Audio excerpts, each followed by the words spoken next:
आप सभी को जय मसीह। और मैं आशा करता आप सभी लोग खुश होंगे और प्रभु आप सभी को दुगनी आशीष दे, आपको प्रभु भरपूर रखे और आप परमेश्वर की आत्मा से और परमेश्वर के कार्य से भरपूर रहे। परमेश्वर की आशीष और परमेश्वर की आत्मा से आप भरपूर बने रहे और आपके द्वारा लोग भी आशीष को पाए, ऐसा परमेश्वर आपके जो आत्मा से काम करे। और आज हम विशेष जानेंगे आत्मा के बारे में कि आत्मा के कार्य क्या है। हालेलुया। तो आज हम पढ़ेंगे पहला कुरिन्थियुस के 2 अध्याय उसके 11वें आयत से। मनुष्य में कौन किसी मनुष्य की बातें जानता है? केवल मनुष्य की आत्मा जो उसमें है। वैसे ही परमेश्वर की बातें भी कोई नहीं जानता, केवल परमेश्वर का आत्मा जानता है। हालेलुया। हम प्रार्थना करें। धन्यवाद मेरे पिता परमेश्वर खुदा, मेरे ईश्वर, आज के वचन आज के कलाम से पिता हमारी से बातें कर मेरे पिता। जैसे शारीरिक व्यक्ति प्रभु जी शारीरिक मनो को जानता पिता, वैसे पिता आपकी आत्मा पिता हमारी को जांचने पाए पिता, ताकि हम आत्मिकता में वचनों में बढ़ सके पिता, ताकि जितने लोग आपके आत्मिक लोग प्रभु यीशु पिता परमेश्वर आप हर एक से पिता आत्मिक रीति से जांचे पिता और उनको और भी आत्मिकता में और भी वचन में बढ़ा मेरे पिता। हम हर एक को प्रभु पवित्रता में प्रार्थना में वचन मजबूत बना, आपके राज्य के वारिस बना मेरे पिता। और आज के वचन आज के कलाम से पिता हर एक से बात कर, हर एक व्यक्ति आत्मा और सामर्थ से भरकर आपके राज्य के वारिस बने से होने दे मेरे ईश्वर राजा। सबको आत्मा सौंपते हैं। ये प्रार्थना दुआ यीशु तेरे मीठे मधुर नाम से मांगते हैं, आमीन। तो मेरे अजीजों, हम पहला कुरिन्थियुस के 2 अध्याय उसकी 11वें आयत से पढ़े हैं। वहां पर लिखा है कि मनुष्य में से कौन किसी मनुष्य की बातें जानता है? केवल मनुष्य की आत्मा जो उसमें है। वैसे ही परमेश्वर की बातें भी कोई नहीं जानता, केवल परमेश्वर का आत्मा जानता है। मेरे अजीजों, एक शारीरिक व्यक्ति शरीर की बातें को जान जाता है कि मेरे अंदर क्या चल रहा है और दूसरे के अंदर क्या चल रहा है। बहुत सारे लोग ऐसे होते हैं जो अनुमानित लगा के उनके मन की बातें जान लेता है। वैसे ही आप और मुझे परमेश्वर जानता है कि किसके अंदर पवित्र आत्मा है और किसके अंदर नहीं है, क्योंकि परमेश्वर का आत्मा जो मेरे जो हम हरी को जांचता है, प्रतिदिन वो जांचता है कि कौन प्रार्थना करता कौन नहीं करता है, कौन आत्मिकता में कौन खालीपन है, सबको जानता मेरे जो।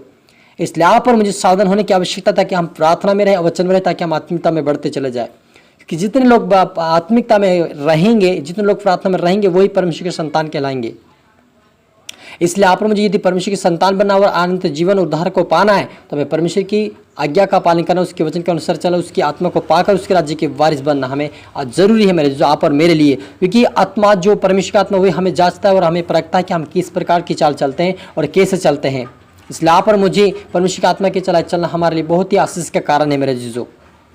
क्योंकि परंतु हमने संसार की आत्मा नहीं, परंतु वह आत्मा पाया है जो परमेश्वर की ओर से है।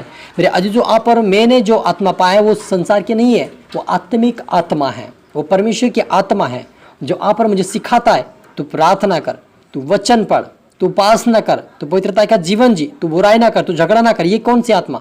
परमेश्वर की आत्मा में सिखाते हमें इस प्रकार से हमें चलना है। इसलिए यदि आप और मुझे आत्मिक जीवन जीना है तो परमेश्वर की आत्मा की आवश्यकता है और पवित्र आत्मा प्रभु से मांगे, क्योंकि प्रभु यीशु मसीह ने कहा जो कोई मांगता उसे मिलता है। मत्ती रचित सुसमाचार 7 अध्याय के अंदर वह कहता है। हालेलुया। इसलिए आप और मुझे मांगने की आवश्यकता वो आत्मा, ताकि उस आत्मा के द्वारा हम चलकर स्वर्गीय राज्य के वारिस बन सके और धार्मिकता का जीवन जी सके मेरे जीजो। क्योंकि हमने परमेश्वर की आत्मा को पाया है, उस आत्मा का हमारे जीवन से कभी दूर ना होने दे, कभी बुराई और कभी पाप ना करे। यदि आप बुरा पाप करेंगे, आप बुराई करेंगे, झगड़े करेंगे, तो आपके जीवन से परमेश्वर की आत्मा दूर हो जाएगी। आप शारीरिक व्यक्ति बनकर आप शारीरिक पाप में गिरे रहेंगे और आपको उठाने वाला कोई नहीं मिलेगा। इसलिए यदि आप परमेश्वर की आत्मा को पाए तो आज आत्मिकता बढ़े और प्रभु से प्रार्थना कर कि मुझे और भी आत्मिकता बढ़ा और मुझे समाज शिक्षा दे, समझ दे मेरे पिता, ताकि मैं पापों और बुराई से दूर रहकर आपके राज्य के वारिस बन सकूं। परमेश्वर इस प्रकार से प्रार्थना करें। क्योंकि जिसको हम मनुष्य के ज्ञान की सिखाई हुई बातों में नहीं, परंतु आत्मा की सिखाई हुई बातों में आत्मिक बातों से मिला कर सुनाते हैं।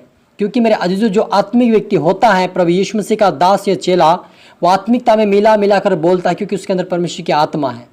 यदि हमारे अंदर आत्मा है तो हम आत्मा के सिखाए हुए हम सीखेंगे और दूसरों को बताएंगे। लेकिन यदि आपके अंदर आत्मा नहीं है तो आप जो सीखा वो भूल जाएंगे, क्योंकि आपके अंदर आत्मा नहीं है। इसलिए आप और मुझे आत्मिक जीवन जीना बहुत ही हमारे लिए आवश्यक है। परंतु शारीरिक मनुष्य परमेश्वर की आत्मा की बातें ग्रहण नहीं करता है, क्योंकि वे उसकी दृष्टि में मूर्खता की बातें हैं और ना वह उन्हें जान सकता है, क्योंकि उनकी जांच आत्मिक रीति से होती है। हालेलुया। मेरे जो व्यक्ति शारीरिक है वो परमेश्वर की आत्मा की बातों पे मन नहीं लगाएगा, वो भूल जाएगा परमेश्वर के वचनों को, परमेश्वर की बातों को भूल जाएगा।